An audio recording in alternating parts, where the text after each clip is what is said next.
Hey everyone, welcome back for another episode of The Followers. Today we're episode 18, and today we're going to be speaking with you on power development. 2 weeks ago we had a chat about developing and building strength.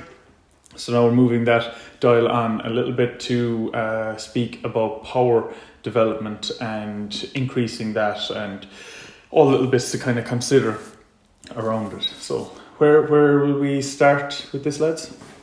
I suppose I might start off with just kind of giving a bit of a definition around what power is and how it kind of is applicable to what we're talking about. So we spoke last day about strength. Strength is the maximal amount of force you can exert. So the heaviest weight you can lift, basically, or if it's an isometric mid-type pull, how much force you can shove down into the ground in terms of newtons or kg lifted.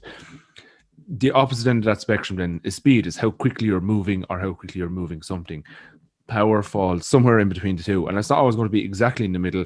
It's a continuum, and I realize I'm moving my hands now, and this is, most people listen to this via audio, but anyway, it's going to be somewhere to the strength side or somewhere to the speed side or in the middle, and it'll vary depending on what we're talking about. Basically, it is weight lifted as quick as possible or weight moved as quick as possible. So on one end, closer to the strength side, if you have a prop forward going down in a scrum, they're using an awful lot of power to shove the opposite prop back, combined with skill, obviously. But it's going to be closer to the strength end. That strength is going to be really important to support that.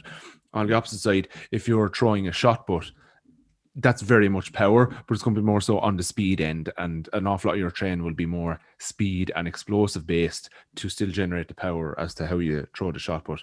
And then you'll have various things in between.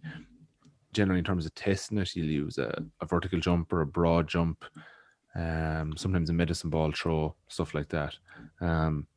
They'd be kind of main ways I'd see it in terms of to give a definition or explanation of what it is. Shane, would you have any other points to add to that? Yeah, no, definition, I'd say that's spot on. It's just kind of, I find it easier to visualize. If you think about someone who's saying, if you're going for a one rep max on a squat, it'll be very slow when it's coming up. So it'll take a couple of seconds for them to get that bottom of the depth right up to the top. So it'll be nice and slow. You'll see that it's a very strong movement. Obviously, they're moving a lot of weight, but it's not at a huge amount of pace. Whereas if you think about a rugby collision, two people are coming together, it's that power. So that kind of being able to kind of overcome that resistance, I suppose, as quick as possible. So trying to get all that strength and being able to use it in that very short, very sharp amount of time. Damien, and Tad? No, to be honest, it's I'd only be repeating it in a worse way. Grand. So some of the important things to remember then in terms of power, developing it, measuring it. So like I said, testing it, some of the best ways are, you do need an element of specificity here. So I will generally use a vertical jump. I have a just jump mat, and that just time in the air calculates to what height you jumped.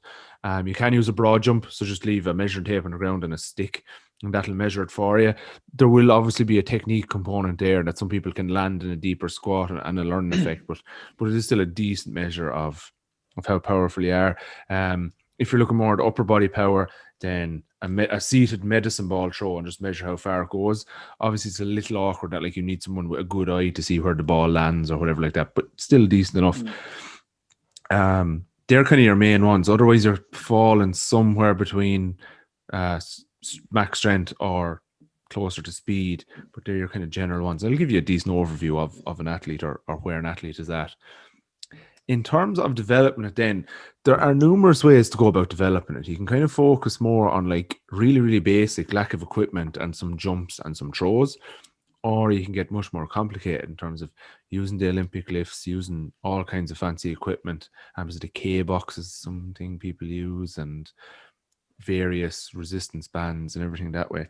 But just in terms of what we've used in the past, Damien, you might take us through a few examples, because you are quite an explosive athlete. I certainly am not. So did you kind of rely a lot on kind of natural ability, or did you put a lot of effort into developing power over the years? I think it would have been a mixture of the two, certainly. I suppose without opening up into plyometrics or something like that, there would have been a lot of that in athletics growing up. So there would have been a lot of that kind of in myself naturally, but with athletes that I would be working with, who may not have had much in the power development line, it's I suppose you're just once you've kind of focused in on the strength, a lot of it is technique based with getting their body moving. That a lot of I found that a lot of guys who struggle with power development, it's actually a technique. It's a transfer from of their strength into power development. So things like I know we'll touch on it again in a while, but things like, say, hang cleans, stuff like that are just going to bring about a sharp, explosive move, and working on those type of things really to try and bring, I suppose, not necessarily to improve power straight off, just to get used to developing power, developing that movement that's needed, to bring it out. Because I do find this I find it much easier to train strength, but then getting guys to actually then transfer that into, say, something even like, say, a hang clean or an explosive overhead press or something that some people kind of struggle with the actual power development. Like they'll move the weight, but they don't do it in a powerful, explosive way. So there's a good bit of, I suppose, technique work there that I would begin with. Even if you've come off the back of a strength phase, or you're working it in as part of a strength phase, that often the weight for this will be quite light, to just try and work through the movement and then try to develop just doing it a little bit sharper, doing it with a little bit more speed, and it's very much coaching on the spot.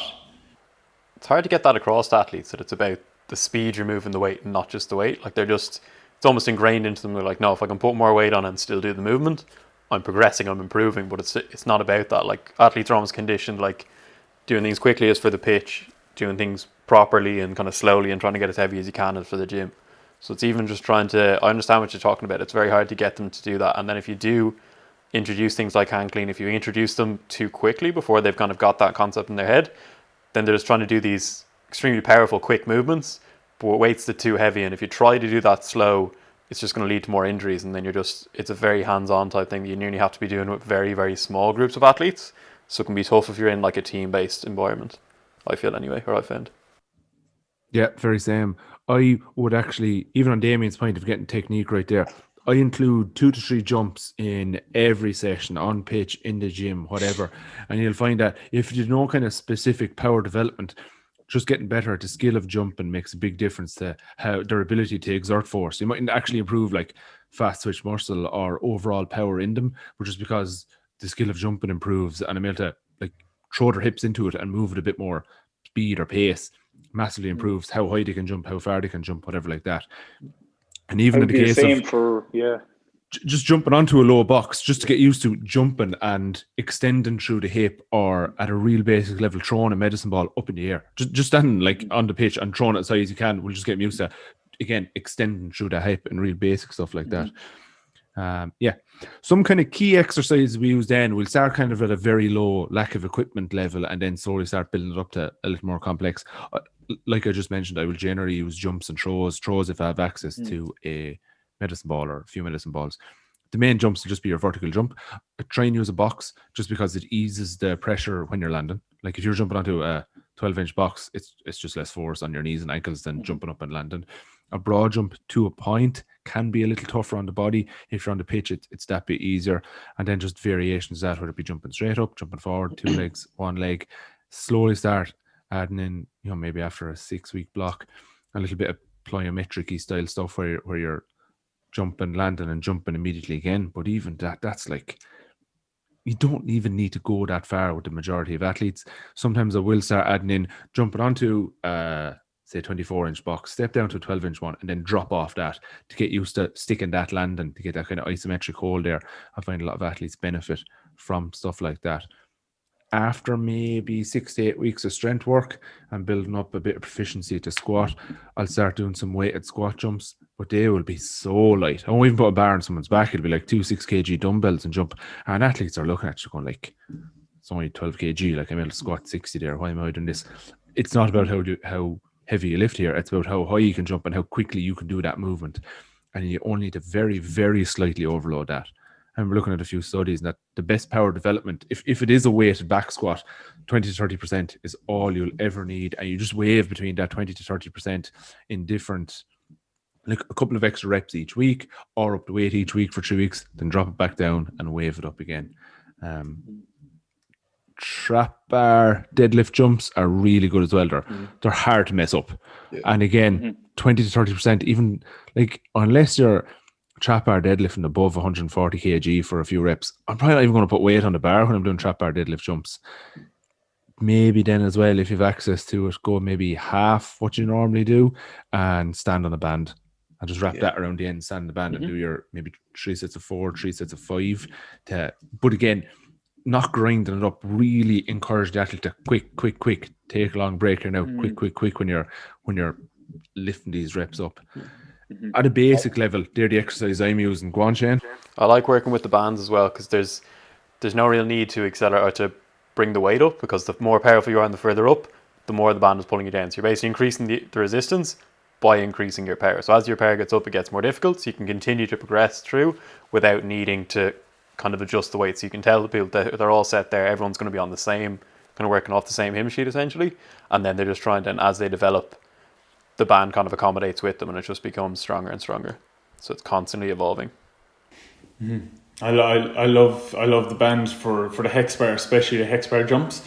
I think they're great. I don't use them as much with the squat jumps. I find with the bar in the back that it's just, people might be a little bit unsteady and kind of awkwardly land, but I find with the hex bar, I really enjoy using them. The other one then that I get, that I find a good bit of joy from is a landmine press. So it's an explosive jump with a kind of a quarter squat and then exploding up. So like they're driving up, but they're also, if your right arm is going up, your left leg is coming forward. So you've that running kind of technique, but the focus really is on exploding up and landing in the kind of in a split squat type position. Now I did find that with, say, and again from a technique perspective, from a training perspective, a lot of guys took it as first. They saw the exercise, they're like, okay, this is what's programmed to do, and they'd either go really heavy with the shoulder or with the weight going onto the bar, and that would prevent them from actually getting distance off the ground, so creating that force, or they were just kind of, standing, their feet were here next to you and just sliding. It was just, there was a movement, but it was just a slide forward. So again, kind of coming back to coaching, where you're pulling them back, you're stripping back and going like, no, this is what we're actually looking for. It's that power and explosive speed production to get you as far off the ground as possible there, with hopefully moving a little bit more weight, as you improve. But like realistically, the weight is always going to be kind of light. Yeah, I think that's a landmine jerk or a split jerk. I've used that a bit as well, mainly with dumbbells instead of the landmine press, just because I didn't have enough bars. And that's a nice little segue, we didn't plan this, into the Olympic lifts and using them or not using them, and how the kind of cost benefit reward of doing Olympic lifts. I've chatted to a lot of athletes and coaches who get huge benefit from doing Olympic lifting. It is, I know Arsenal have really bought into it in their academy, and an awful lot of players as they go through will be these at Olympic lifting. I know Munster Rugby use them a lot as well. I'm not as sure with Leinster. I know, Damien, you've been involved a little bit with that Leinster. How are Arsenal doing? Strong. Their academy, not the senior team. Yeah. I think Leinster definitely used to quite a lot. Yeah, but I do know from the sub academy side of it, they so like where you're really working on education and working on technique, working on that they'd ebb and flow between right, okay, this bunch of lads kind of really got it, injury profiles are good, the next bunch of lads maybe aren't getting it as well, and then they might change their approach. So it's not a linear, this is what we do and get here, or good luck. There is there's an adaptive training focus there. So depending on, it could be just down to the individual player, it could be a group of players or athletes. Sorry, it differs. But think it's much easier to do everything in an academy setup as well, because it's very enclosed, and like the matches don't really matter to a degree. They're there to develop the player, so when they step up to senior, they're in the best possible shape. So you have basically a year, 2 years where you're like, your only focus is to develop them as an athlete and a player, whereas you're not concerned about contracts, money, game days, anything like that. So it's always a lot easier to implement stuff like that in the academy setting. I was chatting to a lad who works in the Munster Academy, and he said his philosophy on it is that, like, wherever they go next, there's a really good likelihood that there'll be Olympic lifting as part of their gym program, whether it be like they progress on with Munster, they get a job with Gloucester, Sale Sharks, whatever it might be, and he wants to have them in as good a position as possible to be able to do the Olympic lifts when they go over there, so they're not in any way held back. They're not losing 4 months of their first 2-year contract to trying to figure out these Olympic lifts. When they go over, they're able to. Now, what we mean by the Olympic lifts, if anyone's listening, is mainly the snatch and clean and jerk, the stuff you see at the Olympics every 4 year when they come out, and they're usually a lot of really short Asians come out, or really fat Georgians. They tend to be the best at. They come out and they lift and they roar and they get the weight over their head.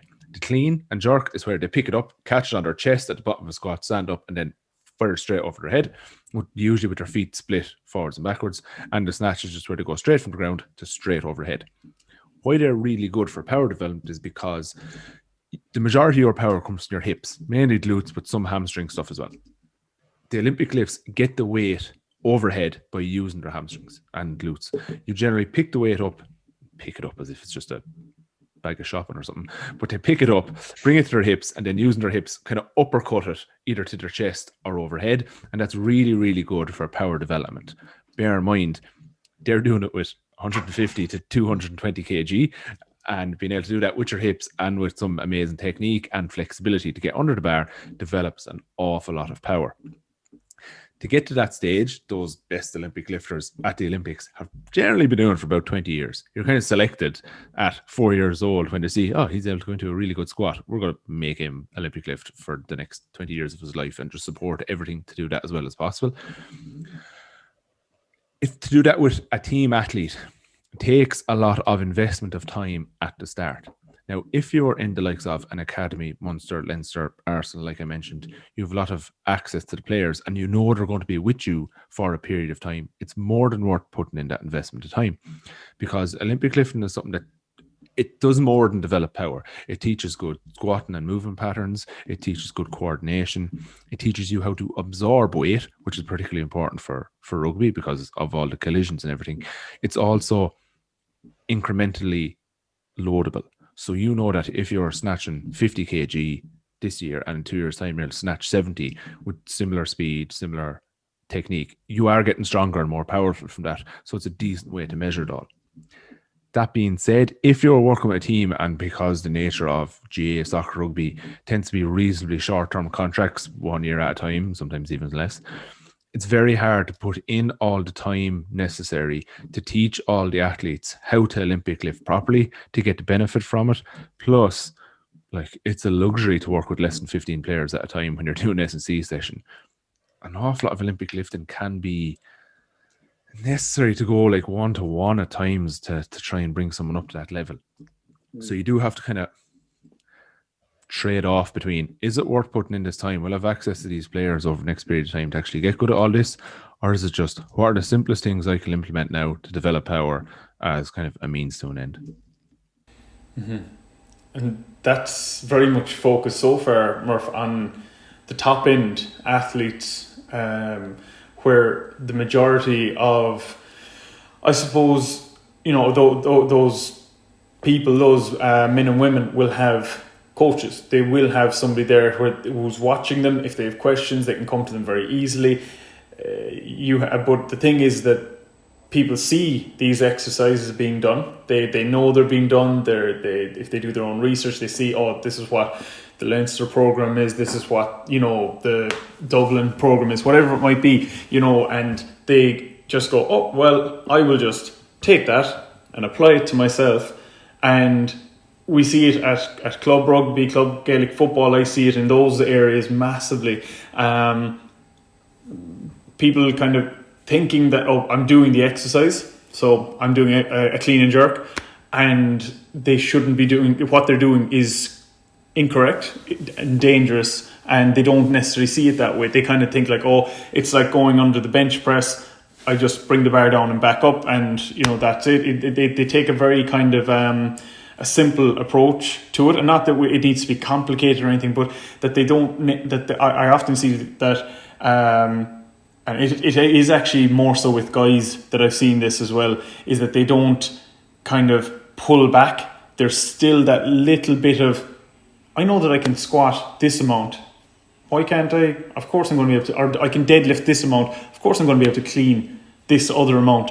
But it becomes this hunched over, dangerous lift, and it's just not being performed safely and correctly. And even from a power production perspective, that they're not doing it well enough to actually to bring about improvements. And as I said, then the risk injury with poor technique goes up exponentially. And it is something that I do try to keep any coaching I do that includes anything, even down as far as a hang clean. If it's going to be programmed in, it's going to be programmed in with the caveat this is to be done first time when the coach is there. And then at least I can see where they're at, and if I feel they're not at a point where I can kind of leave them take it on from there, I'll just remove from their program. Because the risk reward there for me with players or athletes in the amateur settings it's not necessarily where I'd like it to be for a lot of them. So I don't know if you guys have similar experiences or thoughts on that. That's just my own experience. Yeah, I'd completely agree with that. It's also, especially speaking from the amateur position, so from amateur players, if you put that into their program, even if, like you said, it's just the first time being coached, it's very hard to take that out of their program in their head as well. So if you show them something, you're like, your technique's not there, it's very hard for them just to completely forget that and not go to the gym and be like, oh fuck, you said my technique's wrong, I'm going to get it right myself.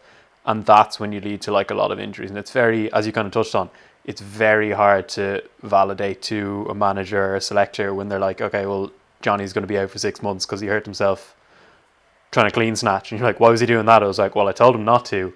I showed him how to, and then I said, don't do this. And they're like, you can't do that with players. Like, so it's very hard to validate. So unless you have a very elite base of players, or you have an awful lot of time when you're coaching them, it can be the risk to reward ratio is just not worth it, in my opinion. I will incorporate elements of it, like almost microdosing it, for lack of a better word, but like almost easier versions of the movements to still get that pairs, but reduce the injury. Like a dumbbell snatch or dumbbell clean, bring it down. So regressing them down, so you still get elements of the pair, obviously not to the same, you won't get the same rewards, but you don't get nearly as much risk.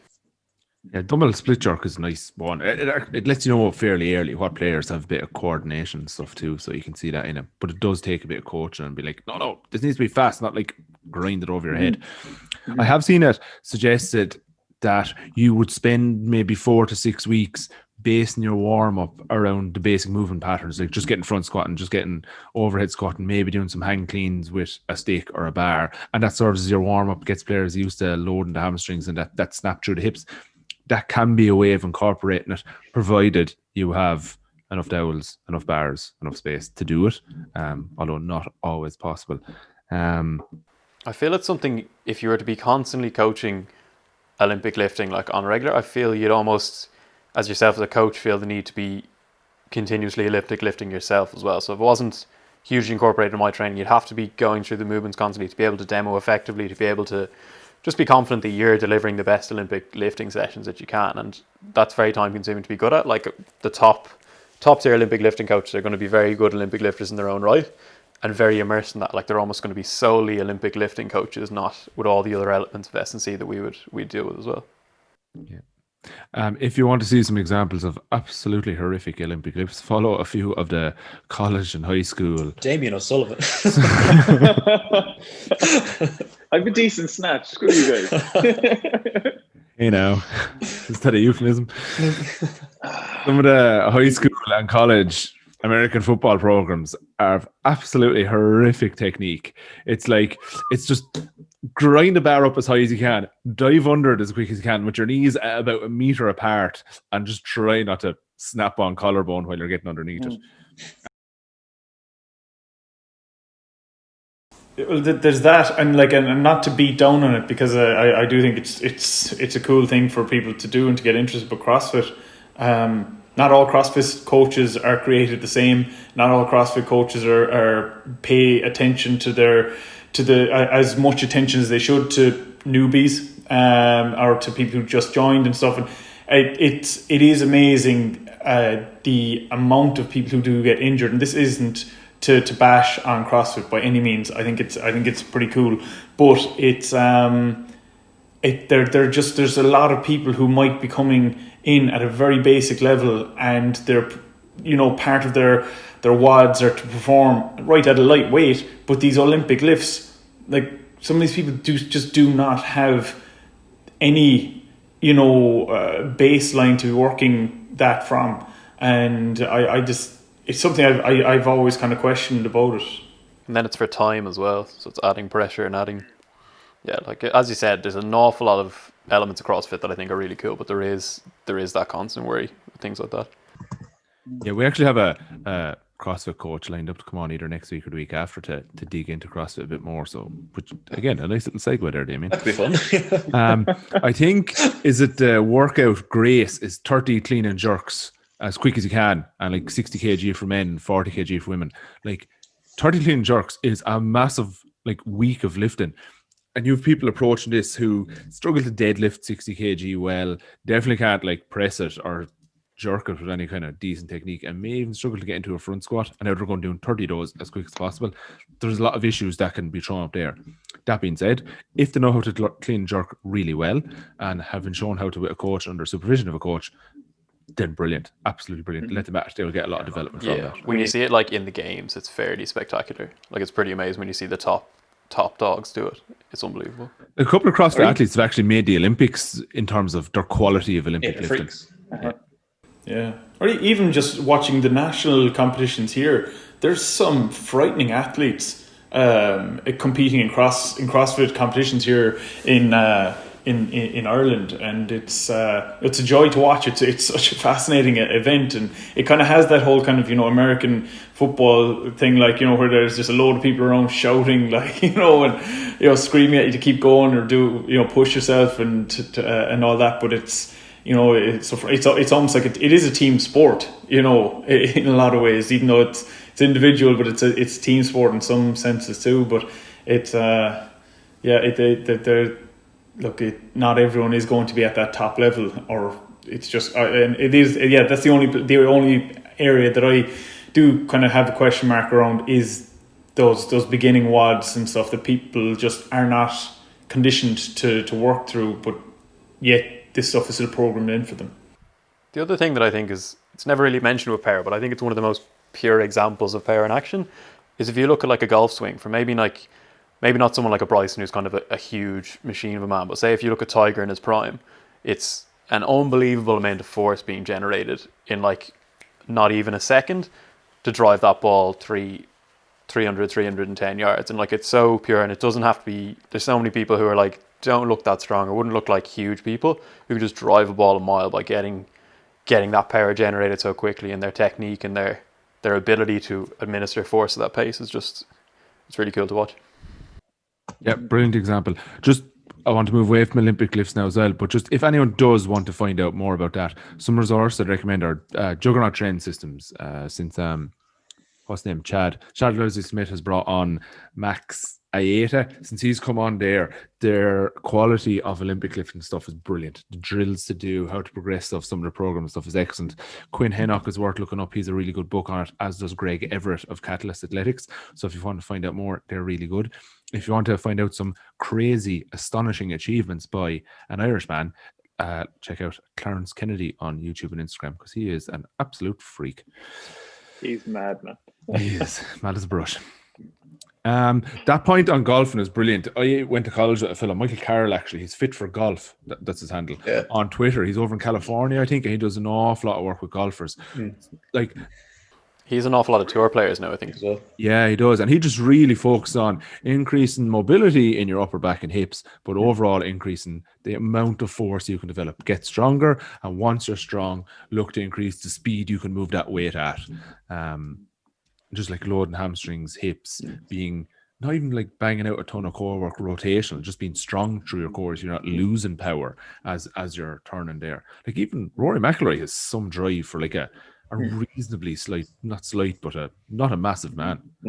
Another example though of a guy who's really applied like this. Oh, you find just McIlroy is another example of a guy who really got in behind a bit of strength work and power development. He was very open about that a number of years ago, that this is part of his training in a sport that would otherwise not be considered. Nobody thinks of the gym and that when it comes to a sport like that. Everyone thinks of like the way we spoke at the start: rugby, football, soccer. The kind of the team sports, the athletic sports like that. But it is important for, like you mentioned, like obviously shot putting. You're going to think that's power, but people don't necessarily take golf, and it's a huge sport. There's a huge amount of people taking part in it. So that there's a lot to be gained from getting coaching with it as well. It's very, I suppose, golf, you can see the timeline of it coming through as well, because Tiger came through and just completely just wrecked the field every week when he came out and just completely changed the game. And that was what kind of changed it, so everyone started going to the gym. And that's when like the McIlroy's generation of players, so McIlroy, Dustin Johnson, Justin Thomas, those players came through with sort of a weightlifting background. And now, I don't know how much you two boys watch golf, but Bryson DeChambeau's come through and just, like, he's after putting on, I think it's like 40 pounds of weight, and he's just like absolutely demolishing the ball down the fairway. He's hitting like 400-yard drives on the regular, and he's completely got behind it. I'm just going to hit the ball as absolutely far as possible, and then no matter whereabouts it is on the golf course, it's closer to the green than I would have been if I hit this shot 100 yards further back, which makes sense. But he's just completely like bringing this strength and conditioning world into golf, which is really cool to see, because it can only go up from here. And especially like you were saying with Michael Carroll, this can improve everybody's golf game. Like, it's not just, you don't have to be elite, you don't have to have a giant 400 square foot gym at your disposal to do this. It's as simple as kind of band work, going out, running, jumping, throwing will improve your explosiveness, will increase your power, and will hopefully lead to more yards if you're a golfer. Something I find really good for developing as well, and just briefly touched on at the start, is using some throws, and it kind of ties in with the golfer in that rotational aspect. But if you've access to a few medicine balls, and it's worth buying decent ones if you're buying some, because I have seen a few broke and that's a pain. But just even some basic forward throws, standing against the wall and throwing it forward, some seated ones, some slams, some backwards. So say if you're standing, you're throwing it behind you back overhead to really encourage that extension through the hips. And then like a rugby pass throw or a shot put style throw, but with a bit of rotation in it, you can get so much force development from those. And again, something you just add in once a week over time will increase a lot of power. And like Damien was saying at the start, it's just getting people to exert that force with a bit of speed and develop the skill of exerting force. And then I wouldn't even be concerned about like trying to manipulate the weight of the ball. Do we go to 2 kg ball for 3 weeks and an 8 kg ball, then back to a 5? Like, just get used to throwing, and they get so much benefits from that. Mm-hmm. Yeah, that's one I use a lot in rugby, is that rugby pass. Obviously, I'm bringing it back to the exact skill that they're trying to work on out in the field, but to perform that with a bit more power, a bit more explosiveness, so they can literally move the ball that bit faster. Such a simple thing, but like if you take that for example, just looking at the sport that's actually being played, and keeping that in mind when developing, what way to go with exercises can be beneficial at times too. Not just kind of going like, well, we're going to do floor slams, and right, it'll increase power and stuff. But if there's something there, like say I could be doing floor slams at rugby, and I do as part of in lead up to games, as part of their kind of plyometric thing a day. But like I do keep that rugby pass in there, because it just forces that technique, has a bit of strength and explosiveness going through it. Just kind of thinking like that it can be a good idea too. In terms of program and power, something I see a mistake I see made quite a bit, is that an awful lot of people focus on power endurance as opposed to developing overall power. Instead of spending a block of time, just let's get more powerful. Let's increase our vertical jump. Let's increase how far we can throw a ball, whatever it may be. They're always focused on, well, I want to make sure I'm still really powerful at the end of the game. So I need to get used to like fatiguing myself before I do all this power. And I think you're kind of missing the forest for the trees a little bit there, in that in the end of the game, say if you're exerting something at 80% of your max power, or you have numerous repeated efforts at 80% of your max power throughout the game, and you're trying to extend how many of those you can do, it would be far more beneficial and probably kill two birds with one stone, or maybe more birds, if you increased your Many overall birds you can hit. if you increased your overall 100% power. Because by doing that, first of all, if you have a maximal effort to make, it's more powerful. But also, what were your previous 80% efforts are now 77, 75% efforts, and not going to have as much of a cost, and therefore not fatigue you as much as the game goes on. And by constantly focusing on repeating the amount of efforts you can do at 80% or less, you just end up being kind of a little bit more average for longer, as opposed to just being a bit more powerful in general. And I think it's easy to sell, because by trying to do repeated efforts of power, you're going to sweat a lot, you're going to breathe hard a lot, you're going to be fatigued after it. And because I know we've spoken about it before, people crave that. They want to come home from training tired, sore, out of breath, sweating, aching the next day. Whereas to develop true power, you won't be. It's actually quite frustrating as to how much rest you need to take between stuff, as to how few exercises you can truly do in a power session to get benefit from it. Like realistically, any more than 4 exercises to develop power, you're not going to get any more from that, just because the fatigue effort comes in too much. And it's even worth in some way monitoring what you're doing. If at all, it is hard for power, but monitor what you're doing. If it's vertical jumps, if you can measure how high you're jumping, and that starts to drop by 10%, stop, because you're getting no more from this. If you're jumping onto a box and you have to lower the box you're jumping onto, you should have stopped at this stage, because you're not getting the benefit from it. That will pull us into what I was going to talk about next, maybe a little bit of velocity-based training. But just, have you any other points on that, on actual how many exercises realistic, what kind of rest, and what kind of approaches practically you use to implement power training? The one thing that I would have there is that so when you're looking at when you're doing your strength or your hypertrophy, it's just rep. So we're talking about, say, rest. Often people think rest between sets, whereas not necessarily a rest between each rep, but I suppose reconfiguring yourself, getting yourself in the right position to perform the movement again, and not just going bang, bang, bang, and just not actually, just kind of make it into more, like you said, like almost like a fitness thing. Even if it's only, 3 to 5 reps of something in a set, say we take med ball slams or something, that you actually stop, in between each one, reset yourself, and go through the full movement for each rep. I suppose that's one of the sticking points that I have when I'm coaching, that I just see people just go bang, bang, bang, and basically their first rep is what I want them to be doing. Their second and third then, or fourth and fifth, can be just very much a kind of a continuation of the of the movement, but not actually performing it to be the way I want them to be.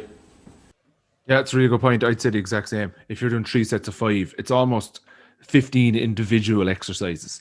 Like, you do your first one, you stop, you take a breath, you reset yourself, then you do the next one, you stop. Whether it be a medicine ball throw against the wall, if you throw it, comes back to you, catch it, breath, go again. If it's a box jump, you step down each time and you jump again. It's not just bouncing up and down between them all. That's a really good point. Yeah, Shane, have you any points on that? Yeah, no, that all sounds perfect. The only thing is, I would say it's kind of similar enough to speed in that way. Like, it can almost feel not like a wasted session, but if you're looking at it from the outlook of, say, a player or another member of the coaching staff who doesn't really understand strength and conditioning, if you see the players coming off not tired, maybe RPE scores are 2s, 3s, it can be very hard to validate if people don't understand the logic behind it. So I feel that in that way, a lot of speed and power training can get can get cut off just for fear of, I suppose, almost losing your job in a way. Like if you're doing sessions and people are like, well, the S&C coach is like, he's not tired. You have old lads being like, he didn't even run them for 6 hours. Like, what's he doing? Like there is an element of that where like, obviously we have the science and stuff to back it up. There's still people you have to convince, I suppose, who are stuck in their ways. So that's one struggle I find when fighting to include power and speed stuff. Yeah, I was with a team last winter, and we would have kind of had one dedicated, or at least half the session dedicated to power and jumps and stuff like that. And every week I measured their vertical jump at the start of the session, and they're consistently going up. And 2 or 3 lads just came, listen, we're not tired enough, we're not sore enough, this isn't good enough at all. I'm like, your vertical jump has gone up 7 centimeters. Like, this is exactly what everyone wants. This is exactly what I told you would happen. So, an alternative that I found out is including 2 to 3 power exercises at the start of at least one session a week, and preferably 2. And they always kind of serve as the end of your warm up as a primer or that potentiate bit. But you're doing a few jumps or a few throws or a couple of each. Or sometimes in a strength session, you pair a strength exercise with a power exercise, and just kind of bounce one off. I know it's kind of contrast trend and stuff like that. But that is another way to enforce a bit of rest, but also they're tired from the strength work and hopefully not fatigued enough, or at least they use it as a potentiation going into the next power exercise. That some of the power stuff you kind of have to hide in there to truly like micro players on the sly. Alternatively, there are kind of dedicated power sessions you put in.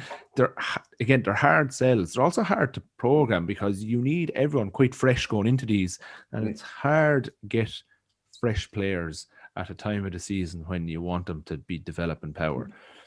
Sometimes if I know they're doing a relatively easy pitch session, I might get players in for 20 to 25 minutes before the pitch session and do the power development then. But other than that, I find it really hard to do a dedicated power session with a group or even a mini group of players. And it's when you get the players in the gym, they kind of just want to lift heavy. So it's really hard to say like, hey, we're not going to put weights on the bar. And they're like, oh, what can you do? It's what I do there with like rugby being every Saturday at 2 p.m. or maybe 2:30 on the off day. But like you kind of promote like a Friday being like a mobility day or a stretching day as kind of a rest day, so that you're like, oh well, you've done all this training. If you can kind of get yourself right there on the Friday by just kind of taking that as a little bit of rest, you'll be flying on a Saturday. So you're kind of like coaching into guys that, oh yeah, maybe that one rest day will get you, because it will transfer over to them being a little bit more primed to go. But what I would have then on a Thursday evening before lads would go on to the field is their gym session would be predominantly, it would be power based, but just so that they wouldn't finish up that and kind of go, geez, I've done nothing there before the field, so I better do a gym session tomorrow. There'd be 1 or 2 exercises literally put in there, like something like shoulder press or something like that, where they can kind of go, yeah, no, there was a little bit of there was a bit of muscle work. Now there wasn't a lot, but there was a bit, and it can be just enough to kind of, it won't hamper them 2 days later. And it won't take from the power they've just done or they've just worked through, but it'll kind of have them thinking, yeah, look, I did a bit, so therefore I will take Friday as my rest day. Obviously, if you're changing days for games, it can be a lot harder to kind of do that, but at least with rugby it's so structured, it's handy. So you trick them. Yeah, you can't. That is a good approach. Like even just 4 exercises: a banded trap bar deadlift at 50%, a box jump, a push press, or even that single arm landmine press we were saying earlier. They're like nice ones. They're not going to fatigue you, but you'll know you've worked somewhere and still develop a bit of power. What I was going to touch on last then was a bit of velocity based training. So just to give an overview for anyone who's not sure, it's where you focus on measuring the speed of the bar. And I did a review paper on this back when we were in college and found a nice bit from it. The idea is that it develops power, and kind of 3 main ways to use it is it converts the slow twitch muscle to fast twitch muscle by making sure you're moving the bar, whether it be through squat, bench, deadlift, shoulder press, Olympic lifts, whatever, at a certain speed, and they kind of have set speeds for each of the lifts. It also highlights fatigue. So if you're doing maybe 5 sets of 3 squat at 60% at a certain speed, if on the 4th set your speed drops below a certain level, you then either know I need to take a longer break or I'm too fatigued to get the benefit from this, and you stop completely. Other ways of programming in would be like you do 2 reps at this speed with 1 minute break until your speed drops below 1.2 meters per second or whatever it is like that. And once it drops below that, you just stop. And that's what's telling you you're too fatigued to keep going any further. The various thing you can use, a Tendo unit was kind of the old metric for, you just kind of have a piece of tape on the bar, and that went down to a machine, and that told you what speed the bar was moving at. I think GymAware is the popular one now. I remember in it's The Toughest Trade, when Michael Murphy went out to Clermont Auvergne, that they were measuring all their squats, the bar speed there, and tell them, no, your power is dropping off. You need to stop there or take more rest between these. There's also the push band, which you wrap around your arm, and that measures what speed you're moving at as well. And same for Olympic lifts. If you're doing Olympic lifts, but like we were talking about the college lads in America or just some of the useless Olympic lifters, the bar is moving so slow, you're getting no benefit from it anyway. Using that kind of velocity-based training is what will make sure you're moving quick enough to be properly developing power. Is that something either of you have looked at in any way? Not really, no. Largely down to just like what's available. You know, it's one of that'd be a kind of a luxury, even though it'd be really beneficial. It'd be looked upon like in a list of things for getting into gym as a luxury thing. Like even like I find sometimes when you're speaking place, even getting something like a sled, you know, or a prowler, you know, can be kind of looked at like, do we really need it? And you're like, we can do a fantastic amount of work with this. But like when you get down to certain things like that the people you're dealing with for, you know, purchasing stuff, that often they'll look at that and go, do we need it? So it's not something I've had any experience with using, but it's something I've read up about since you did that review paper a few years ago. I remember thinking it was very interesting and a pretty cool idea, but I have mentioned it before I say it, or it seems like I'm speaking about not getting you know, the option to use it, but never having actually brought it up. I have requested it on 2, if not 3 different occasions from different places, and it's just always kind of like, nah.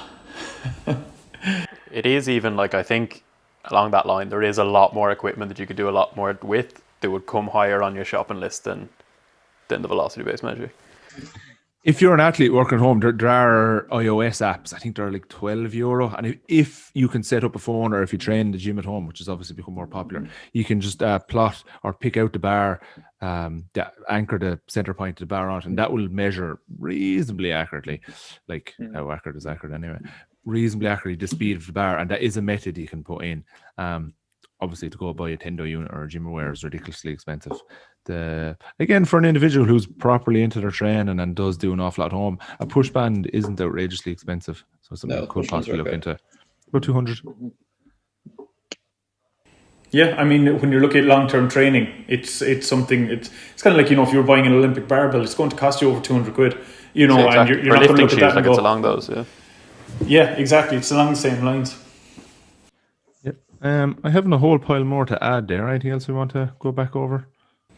No, I think we do risk kind of moving over towards speed a little bit, you know, from here on. And as we were kind of saying earlier, that you want to kind of dedicate a full episode to that as well. Yeah, dedicate a full episode to it. Yeah, that's great. So if anyone has any questions on any of that, hit us up. We'll be back with hopefully a guest next week, and then hopefully move on to some speed development the week after. If there's any other topics you want us to go over, then we certainly will. Thank you, everyone.